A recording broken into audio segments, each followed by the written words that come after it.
We all come to this thing we call nature from It a almost different seems place, that the but more it's, we talk you know, about we climate know change, our culture has the lower struggled ranks with two addictions in the list to of oil public and to priorities. despair. But what if our lives were as Poll immersed after in poll nature show that as Americans they seem are to in care less and technology less about every the day? environment? What if we not only pollution concern and other the environmental challenges in some areas is it at its lowest point since Earth Day As 1970? more and more of us I think one of the problems is that we revel opportunities, we is that become more and everyone more comes to nature urban, from and we different haven't directions, designed our nature with a cities big N. really to include nature. That's why an initiative like an urban national park is such a big Because thing. the woods made him nervous. There are now apparently almost 30 definitions of life. Science can't really define life right now. I think I always thought you knew my it when you personal saw it. definition In is 2008, anywhere for the that first time I in history, more people in the world live in cities How to deal with than in the time countryside. and to show interconnectedness of everything so that whatever we do has consequences that ripple out very far. And that we are utterly dependent. It almost seems that the more we talk about climate change, the lower it ranks in the list of public priorities. I feel like in every aspect of my life I'm adding to a story that is improbable by its very existence. Back when I was young enough to know from where I came, I saw my love be spat upon and shouted down in shame. Well, I hung my head and shed a tear when I went to change my name. But his honor told me, don't you fear, 'cause it always ends the same. It always ends the same, he said, always ends the same. I remember, dear, this too shall pass, and it always ends the same. But I was feeling so alone when the congregation sang of Jesus Christ and Lucifer and the price that I would pay. But the preacher told me not to fear, for they know not what they say. Yeah, the history is on your side, and it always ends the same. It always ends the same, he said, always ends the same. I remember, dear, this too shall pass, and it always ends the same. Before beginning this piece, we'd like to offer a disclaimer of sorts.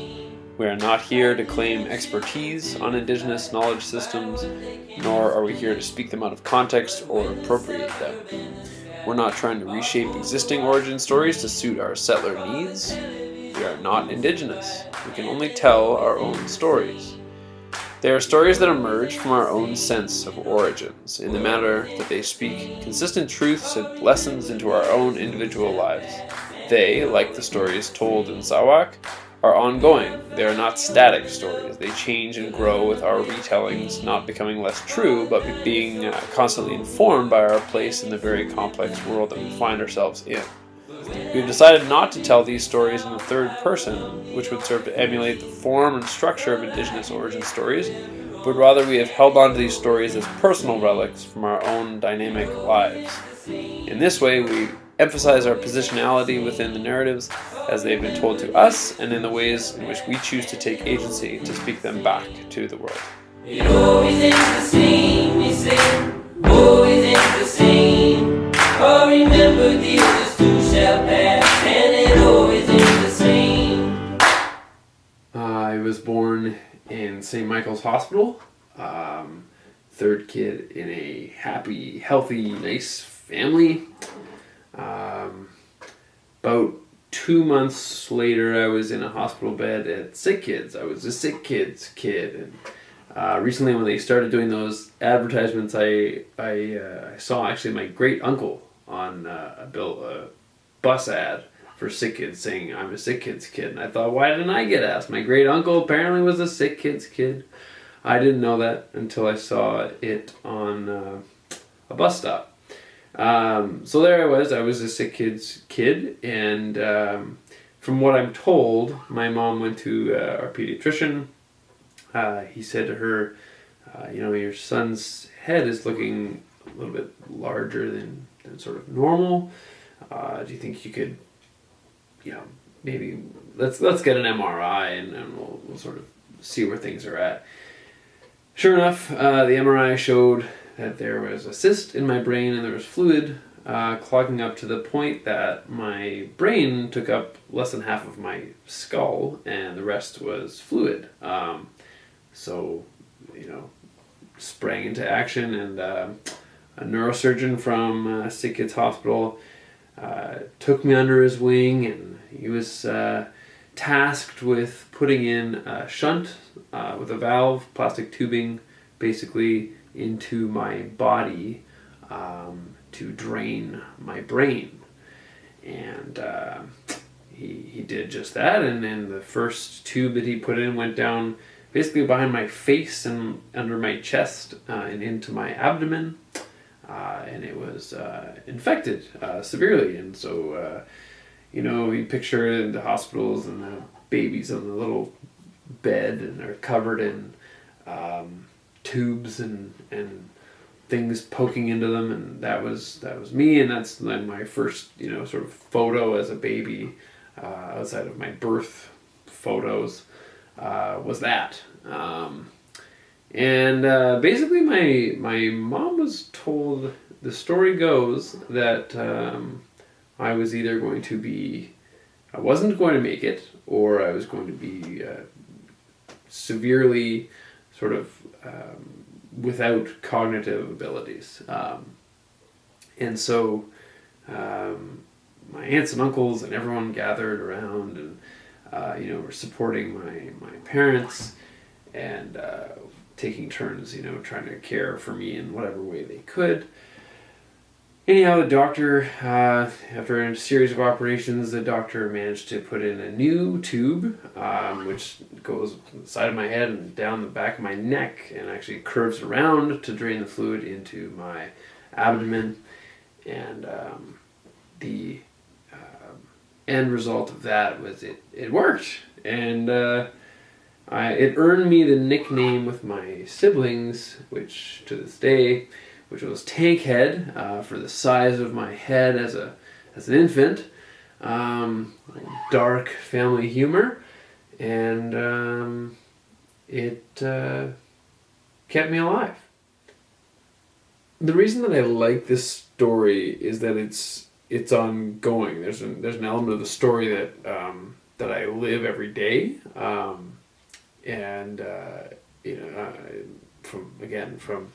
as the story gets told in sort of my family, my mom and dad, about 18 months into my life, they hadn't seen the neurosurgeons for a number of months because I had been relatively stable, but sort of the sort of prophecy of my life still stood that I would only develop to a certain degree.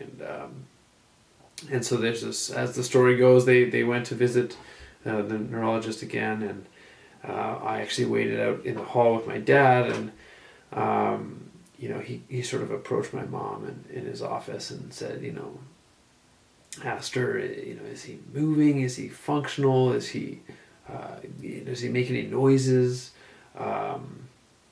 And my mom kind of looked at him and was searching for the words to sort of answer him with, and just then I actually broke free of my dad's hand, ran around the corner and ran through his office, in a flurry of yelling and whatever words I knew at that point, and just complete mayhem in this poor doctor's office. And my mom just kind of laughed and said, "Here's Timothy." So when I wake up and I can bend my legs and I can, handle a conversation and I can go to class, I'm not saying that I have a copyright on being grateful for being alive, but feels like a necessary element of my story, because my origins were supposedly supposed to be an ending. So that's why I like that story. Hello, my name is Hillary, and this is my origin story. So, I don't know if a lot of you know, but I'm originally from Nova Scotia. I was born in Halifax and actually grew up about 45 minutes outside in a place called Lance. And growing up in a rural community was pretty awesome. I just spent most of my summers outside, and we had woods right across the street from us. So you'd always find my sister and I in the front building forts in the forest, and our only responsibility was being home for 5 o'clock for dinner. Miss those days. So it was pretty great, and my parents were super supportive. They were great, so no complaints there. My dad actually grew up out where I lived, and he has about 7 brothers and 3 sisters, so huge family. And my mom has a sister who lives in New Glasgow, so she has a fairly small family. My mom's originally, her lineage is kind of Scotland, my dad, Ireland. And yeah, so growing up was pretty awesome. My dad is quite the woodsman. And so my sister and I would always find ourselves on crazy adventures with my dad. He really liked foraging for food, so we'd always find ourselves in farmer's field, picking mushrooms. And I have this one story that we were in this field picking mushrooms, and this farmer was a couple yards away, but he was just yelling, screaming at us. And we couldn't make out what he was saying, and all of a sudden I think my dad got it. And he was like, "Okay, girls, I want you to run as fast as you can back to the road. I'm right behind you." So we're running, and we're like, "Oh my God, this is serious. What's going on? Like, maybe the farmer's mad, and we're on his land picking his mushrooms." But turns out that we were in a bullpen. So sure enough, we turn around when we get to the edge, and we hop the fence. Dad helps us, and there's this bull running right towards us. So yeah, we've had some crazy experiences with our dad, but he also liked tree gum, which I don't know if many of you know what that is, but it's kind of this, it's almost like sap, but it comes off of the trees, and it's like gum, and you just pop it in your mouth and you chew it, and it's exactly like gum.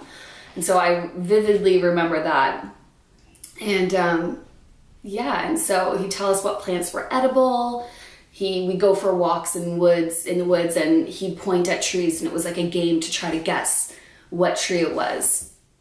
And then my parents ended up building a beautiful cottage on a lake. So waking up to the sound of loons and seeing seals and just being totally in nature was awesome yet again. And yeah, that's where we learned how to canoe and to fish, and it was pretty great. And we ended up spending summers there, and then Christmas, the holidays. And unfortunately, they had to eventually sell it. So we were there for about 5 years, and then we sold, and I think my parents felt a little bit guilty, and mixed with them wanting to send the kids away and having some alone time, they ended up sending us to summer camp, which I think started me on my whole journey with nature, my passion for nature, sorry. I was there for about 8 years in total, every summer. And I went from a junior to a senior to leadership to camp counselor. And it was just, that in itself was an amazing experience watching kids have this magical experience in nature, and crying because their parents are coming to pick them up, and they're like, "I don't want to go home." Not only for skills like fire building and learning how to canoe and how to belay and orienteer, which I find are all important skills, but also like learning how to work with others, meeting new kids that you wouldn't normally be friends with. We had a lot of inner city kids that were underprivileged that got to come, and seeing them just like thrive in this environment was pretty amazing. So I did that up until high school, and I kind of made me come to the conclusion that I think for a career it would be amazing to be outside and to be in nature, because that's my passion, that's what I love. So here I am. And I've noticed while I was doing this process of origin stories, how my origin story is so connected to nature and to the environment. And a lot of my stories that I remember from my youth are deeply connected to being in nature. It's what I remember the most. And so, I mean, my origin story is obviously unique to me, and there might be other things in all of your lives that make your origin story different and kind of makes you, what kind of makes you wake up and have purpose.